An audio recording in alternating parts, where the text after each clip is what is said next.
રંગોના ઉત્સવ હોળીને હવે ગણતરીની કલાકો બાકી છે, ત્યારે ભક્તો ભગવાન દ્વારકાધીશને દર્શન કરવા માટે અધીરા બન્યા છે।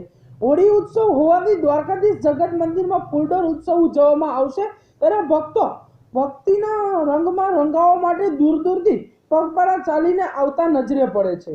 ત્યારે ભક્તો ભગવાન કાળિયા ઠાકોરના દર્શન સારી રીતે કરી શકે તે માટે દ્વારકાધીશ જગત મંદિરે ભક્તો માટે સુદૃઢ વ્યવસ્થા ગોઠવવામાં આવી છે અને દૂર દૂરથી ભગવાન દ્વારકાધીશની ભક્તિમાં રંગાવવા માટે ચાલીને આવતા પદયાત્રીઓના સંઘ માટે દ્વારકાના સેવાભાવીઓ દ્વારા સેવાના કેમ્પ પણ લગાડવામાં આવ્યા છે।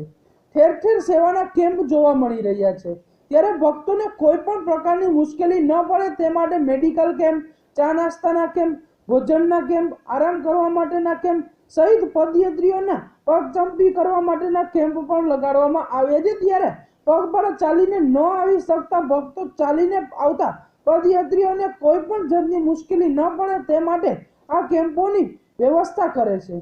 ત્યારે આ સેવાભાવીઓ કેટલાક દિવસથી ખડે પગે અહીં સેવા બજાવી રહ્યા છે। દ્વારકામાં કોણ છે રાજા રણછોડ છે ના નારા સાથે ભક્તો રસ્તા પર રાસ ગરબા કરી અને અહીં આવી રહ્યા છે ને ત્યારે મહિલાઓ, પુરુષો, બાળકો અને વૃદ્ધો કાન્હાના તાલે મશગુલ થઈને થાક ઉતારતા નજરે પડી રહ્યા છે। જય રણછોડના નાદ અને હાથમાં પોટલા અને ધ્વજાઓ સાથે અનેક સંઘો પણ અહીં આવી રહ્યા છે ને દ્વારકામાં હોળી અને ફૂલડોર ઉત્સવ ઉજવવા માટે ભાવિકોનો ધસારો ગોમતી સ્નાનમાં પણ પડી રહ્યો છે। રંગોના તહેવાર હોળીના હવે ગણતરીના દિવસો બાકી છે, ત્યારે અનેક શ્રદ્ધાળુઓ અનેક દૂર દૂરથી આવી અને ચાલીને પદયાત્રા કરતા હોય છે અને ભગવાન દ્વારકાધીશના દર્શન કરવા માટે અધીરા બનતા હોય છે। ત્યારે અહીં રસ્તામાં અનેક સેવાકીય કેમ્પો લગાડવામાં આવ્યા છે અને અનેક પદયાત્રીઓ અહીં ચાલીને આવી રહ્યા છે। ત્યારે આપણી સાથે અનેક પદયાત્રીનો પરિવાર છે, આપણે તેમને પૂછવાની કોશિશ કરશું કે તમે ક્યાંથી આવ્યા છો ને તમે શું કરી રહ્યા છો? હા, તમારું નામ શું છે? રમેશભાઈ। ક્યાંથી આવ્યા?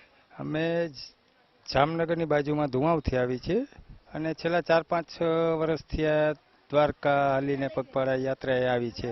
પહેલી વખત આવ્યું ત્યારે થોડીક કસોટી પડી હતી, પણ બીજી વખત એમ થયું કે દ્વારકાધીશ હાલીને જવું પડે એવી ઈચ્છા, કારણ કે રસ્તામાં ઘણી બધી એવી સુવિધા મળે છે, કેટલા બધા કેમ્પ આવે છે, કોઈ જાતની કોઈને કાંઈ પણ તકલીફ નથી પડતી, બરાબર છે।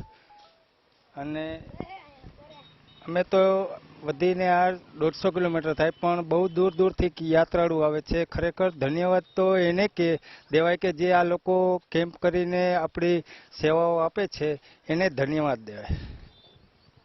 શ્રદ્ધા હોય ત્યારે પુરાવાની શા જરૂર હોય છે? બસ આ જ એક વાક્ય સાથે તેઓ અહીં દ્વારકા હાલીને આવી રહ્યા છે પદયાત્રીઓ। ત્યારે આપણી સાથે અન્ય પદયાત્રીઓ છે, આપણે તેમને પૂછવાની કોશિશ કરશું કે સેવાકીય કેમ્પમાં કઈ કઈ પ્રકારની સેવાઓ કરવામાં આવે છે ને આપ શું કહો છો આ અંગે? ઘણી બધી સેવાઓ પૂરી પાડવામાં આવે છે। ખંભાળિયાથી દ્વારકા અમે હાલીને આવીએ તો ખંભાળિયાથી દ્વારકા કેવી રીતે અમે પૂગી જાય છે તેની પણ ખબર નથી હોતી, કારણ કે બધા એક પરિવારની રીતે જ આવે છે, એટલા માટે કેમ્પોમાં પણ ઘણી બધી સુવિધાઓ પૂરી પાડવામાં આવે છે। આપણી સાથે અન્ય છે, આપણે તેમને પૂછશું કે આપ કેટલા વર્ષથી અહીંયા દ્વારકા હાલીને આવો છો અને આપ શું કહો છો આ અંગે? હું દિલીપભાઈ બોલું છું, જામ ખંભાળિયાથી। 5 વર્ષથી હાલીને જાઉં છું અને બહુ મજા આવે છે અને બધા પબ્લિકે સારી બધી વ્યવસ્થિત હાલીને કેમ્પને બહુ સારા વ્યવસ્થિત આવે છે, હાલ ચાલે છે અને બહુ થાક લાગતો નથી અને હળીમળીને બધા ચાલે છે અને બહુ મજા આવી જાય છે। તો આપણે જોયું કે જે પગપાળા યાત્રાળુઓ કરીને આવતા હોય છે, ત્યારે સેવાકીય કેમ્પો દ્વારા જે પોતે તો ચાલીને નથી આવી શકતા પણ જે ચાલીને આવે છે પદયાત્રીઓ તેની સેવા કરે છે અને તેમના સાથે સાથે પોતે પણ પૂન મેળવે છે। કેમેરામેન સુરેશ જોશી સાથે હું હર્ષ, દેવભૂમિ ન્યૂઝ, દ્વારકા।